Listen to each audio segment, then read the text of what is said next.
Hello! And welcome to Good Morning Thailand. Today we'll be talking about some of the news topics from across the country. My name is Jay. My name is Alex. This ad is brought to you by Carzuno, the easiest way to lease a brand new car in Thailand. And we're going to start with our first story today. Democracy in Thailand. Srettha Thavisin, having assumed the role of Thailand's prime minister in August 2023, marks the end of 9 years of military dominance in the nation's political landscape. In a revealing interview in Chiang Mai, the prime minister expressed his firm belief in steering Thailand towards a more democratic future.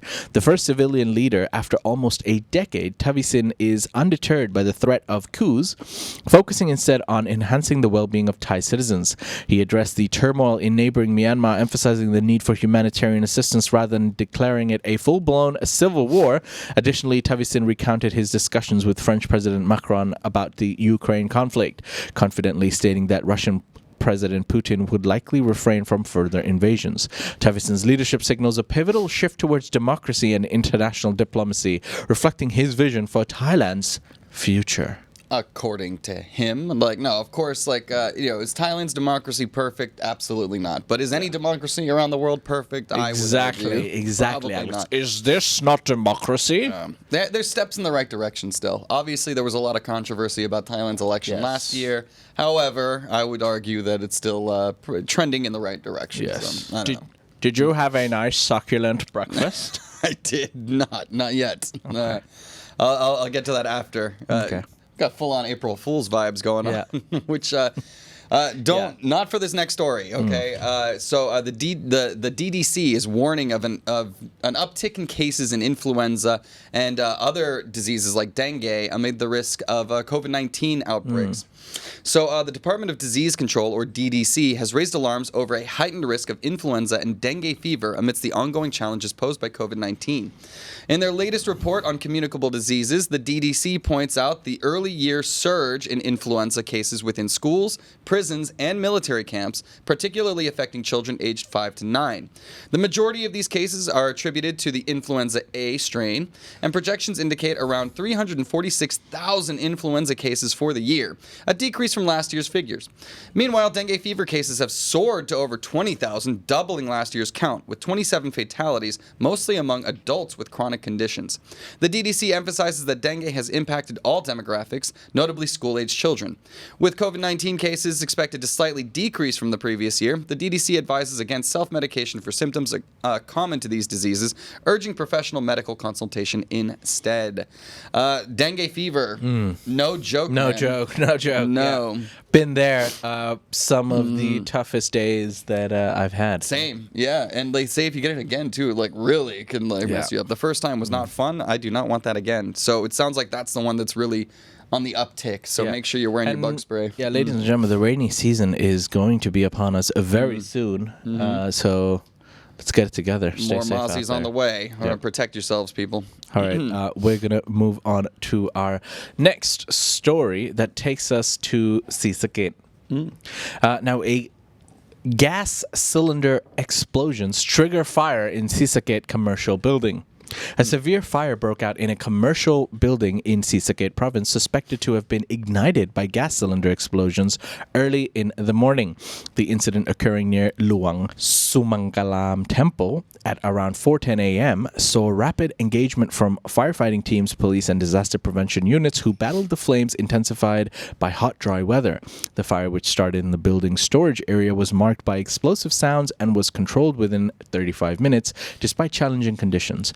While one building was completely destroyed, quick action prevented the spread to adjacent properties and vehicles. Investigations led by police are underway to ascertain the fire's cause, highlighting the critical role of emergency responses in mitigating the disaster's impact. Always dramatic footage whenever a building erupts. Fortunately, it seems like no injuries. Gas cylinders. Yeah, dude. I think I've watched Final Destination too many times. Yeah. Every time I see those things, and I'm like, I can't wait to get away from them as quickly as possible. Yeah. Here's my fear come true. Terrifying stuff. There's been some other terrifying stuff going on down in Phuket. So there has been a crackdown on child exploitation at a Phuket karaoke bar. So, in a significant operation against child exploitation, the Central Investigation Bureau, or CIB, of Thailand raided a karaoke bar in Phuket's Rasada district, uncovering a harrowing case of minors being exploited for sex services. The raid, part of a larger initiative targeting the procurement of minors for sexual activities, led to the arrest of the bar's female operator, 39-year-old Sapawan, who was found to be complicit in offering the services of girls as young as 13. The operation highlighted not only the direct involvement of the establishment in these illegal activities, but also raised questions about oversight and the patrons who frequented such venues. The case has been forwarded to the Anti-Trafficking in Persons Division for further legal action, underscoring the ongoing fight against human trafficking and child exploitation. Terrifying stuff. Phuket's fun, karaoke bar's fun. I was in a karaoke bar over this weekend, and some people might stumble in there not even realizing what is the true nature of this business. So it's important that police gather this information, can crack down on it, and make sure that everybody's in a safe environment, not being trafficked.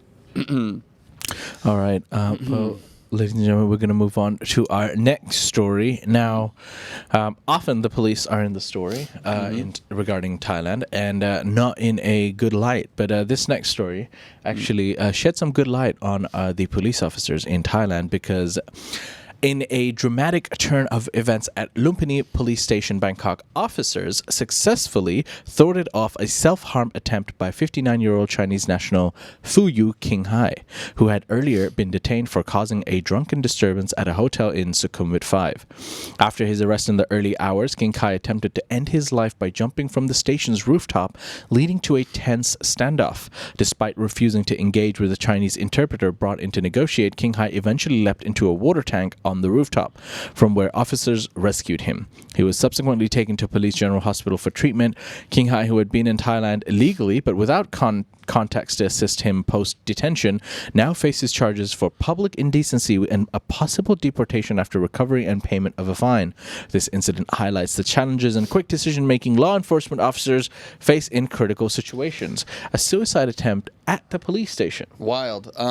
It just underscores, for me, it just goes to point out, how much of an issue mental health is still in so many Asian countries, particularly, I lived in China for a long time, especially working in high school environment. These kids, they're teenagers. There are mental health problems with teenagers all the time.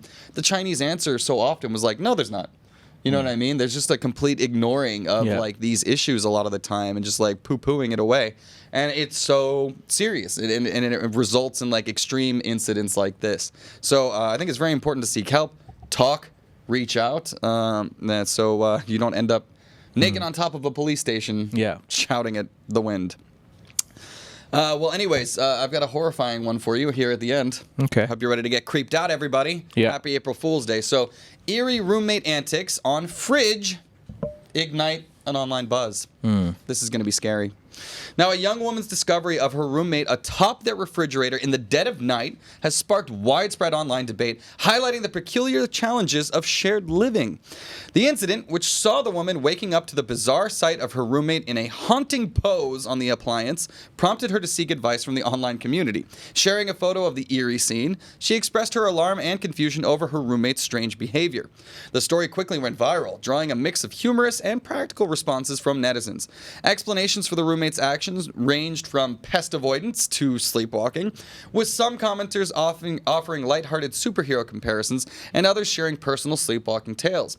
This unusual cohabitation story adds to the myriad of unique experiences that come with urban shared living, blending fear, laughter, and the unpredictability of human behavior. What happens when you wake up in the middle of the night? You go out for a glass of water. You see that on top of your fridge. No comment. I don't know. Okay, I would freak out, man. Note to self: don't go out in the middle of the night. Just stay in bed. Just stay in bed under the covers. Just do what you got to do. The boogeyman will go away. I don't know. Do you believe in the supernatural? Yeah, totally. Okay, well... Yeah, and there's plenty of unexplained fun. Don't get me started on aliens, bro. Yeah, okay. All right, ladies and gentlemen, those are some of the news topics from across the country today. There are, of course, more stories on thetiger.com, so please do go check out our website for more stories from around Thailand. That's it for today. But we're going to dive into our live comments now and take some of the comments from the people. The news segment is over. Yeah. This ad is brought to you by Carzuno, the easiest way to lease a brand new car in Thailand.